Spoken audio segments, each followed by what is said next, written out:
Right after that, I remember saying, man, I need to go to Hajj. That place where Malcolm X went to in Mecca, it changed his life. I need to change my life. So I accepted the religion of Islam, and a few months later, alhamdulillah, I went to Hajj.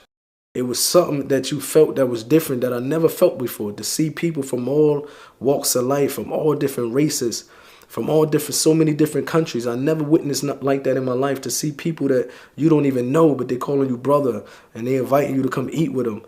It was almost too good to be true. I didn't believe that people actually exist on this earth that just with this brotherhood. I didn't believe that it existed.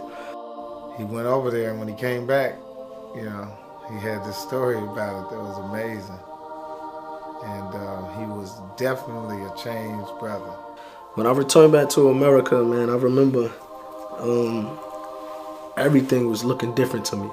In fact, because this was actually the first time in my life I spent 2 weeks without my cell phone, 2 weeks without talking business, 2 weeks in the middle of a desert just contemplating and praying to God. So when I came back, of course, naturally I didn't want to be around the stuff that I left. I didn't want to, the Outlaws was on tour. I couldn't see myself on stage at that time rapping around cuss words. I couldn't see myself going back to what I was trying to run away from. So that's when I called the Outlaws up and I said, to be honest, I'm not going to meet y'all on tour. And that was the last time I ever toured with the Outlaws or ever been in a group with them. I just started trying to get my life together.